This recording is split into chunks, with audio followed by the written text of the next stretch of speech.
Oh hey, I didn't see you come in there. Welcome to my new favorite Amico show. Yo, what's up?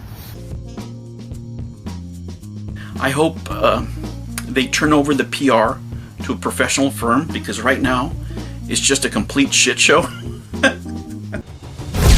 We're gonna build a set that looks exactly like an Amico. We'll be able to play new and old Intellivision games in front of our audience with a fully immersive holographic environmental system. Try and say that 3 times fast. You wanna play Shark Shark? Underwater? Or how's about Moon Patrol? ... on the motherfucking moon. Overkill, you say? You betcha. And thanks to this state-of-the-art synthetic robot, more like a cardboard cutout, we can interview Tommy Tallarico whenever we want. Now before we can discuss the Amico, we need to know what it is first. The Intellivision Amico is an upcoming video game console that sets its sights on an ever-expanding casual market. Thanks to the simplicity of smartphones, more and more populations of non-gamers are finding themselves becoming gamers. Where modern-day controllers may be intimidating to a grandparent, a smartphone provides common-sense controls like tapping and swiping. For the first time in history, children and their parents are both playing games, but they're doing so separately. The Intellivision Amico looks to remedy this and tap into the growing market by delivering a controller that looks and feels very similar to a phone, even allowing players to use their own mobile device should they so desire. Its games are designed to be pick up and play, and even feature mechanics to help out players who might be struggling. Think bumper lanes and bowling. The Amico's goal is to get friends and family of all ages and skill levels to have fun together. The Intellivision Amico was spearheaded by legendary gaming composer Tommy Tallarico, who is now the company's president. The system comes with 2 controllers that feature integrated touchscreens, motion controls, LED lights, and a 64 positional pressure-sensitive disc. All games will be ESRB rated, no higher than E10+, and supposedly will never include DLC, in-app purchases, loot boxes, etc. Sadly, the console isn't without some controversy. A divide has split a small section of the gaming community in 2. Those who believe in the vision of a return to basics pick-up-and-play family experience, and those who believe the Nintendo Switch already does this with a better value proposition. We'll be addressing these subjects and more in our future episodes. What do you have to show for it? Let me say, whoever screwed up cornhole mechanics should be immediately fired, right? If I'm an investor and I'm going to put in more money in this company, I got to see who's doing this. Have you seen any evidence of that? Have you seen any evidence of anybody being held, to account for these mishaps? I haven't. I saw a lot of smiles when they were talking about the cornhole. They shouldn't be any smiles, right? I'm not smiling. I'm waiting for my console. Right now, excuses only sound good to the people making them, right? The new control scheme is absolutely horrendous. Like, the controls look terrible. It does not look easy to use or easy to play, and doesn't look like fun. What they originally showed was just, you swinging the arm and throwing the beanbag would throw based off how you're throwing and the direction. Why was it so late in the process that you discovered that this mechanic didn't work? And it just isn't any game. This is one of your pillars. This is not good. Right? Faster. Oh, here we go. So this is a clear shot of it right here.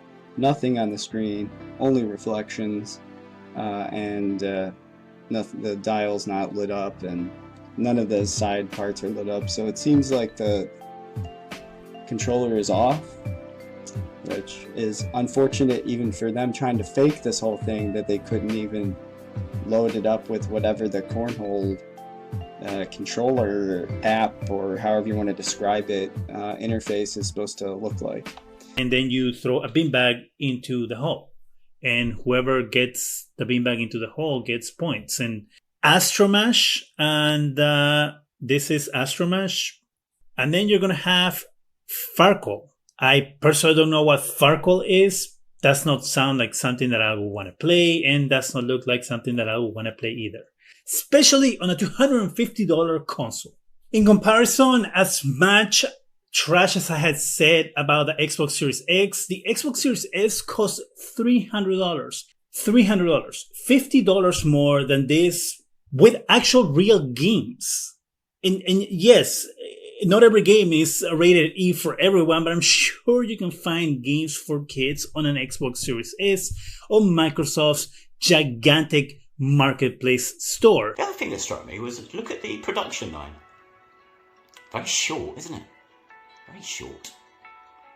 In fact, I've looked, and it's cut in such a way, cornhole, E3 style, that you never see more than 6 boxes together in a row. But we know they've got 8 boxes, don't we? So you cut it going through and up and down and sideways on this thing, but never show more than 6. It's definitely not 8. I'm not that bothered to watch, but I could see it wasn't 8. But it's about 6, I think. That's all you saw. And then one finished copy of everything, all shrink wrapped. Well, we know they're being shrink wrapped because it goes through a shrink wrap machine. I told you about that. I can do that. That's not hard, right? I just manually do it, right? So all they've done. And again, people are going, oh, well, they're all the same on the bot. But that's just a show product. That's just a sample. It's a concept, a proof of concept box. I've seen them. I've seen boxes like that. A lot of the times, games reps would have things, and the boxes were nearly ready, but not ready, and it was like, it's a proof of concept, don't worry about it, blah, blah, blah, blah. It looked different, right? People are going to say, oh, and again, you didn't see the front of the boxes, did you? It was cut in a way that you saw the reverse of the box, which is hard to even look at and see. If it had Missile Command on it, you could have turned it the other way. There's no logistical reason why you have to have it that side up, by the way, to go through the shrink wrap. There's no reason why you would. It kind of sucks that every game has to have something exclusive that's going to limit third-party support and stuff. And I go, that's going to be a problem to overcome. It's a sacrifice that was made by the people at Intellivision to have this type of experience they're trying to curate, but that's not an unreasonable criticism to have. Oh, I can't play beat 'em ups on this. There's not going to be any violence. There's not, you're not going to have any fighting games or anything. Well, not right now. And again, I think a lot of people look at that controller and they look at that disc and they go, man, I wonder what it would be like to play like a Streets of Rage type game or a Ninja Turtles type game, something like that on the Amico. And it might be a while before something like that happens. So I sort of gave a lot of people a pass because, when you started making videos, the company was not fundraising and wasn't crowdfunding. And then they went back on their word. Let's call it what it is. And then they did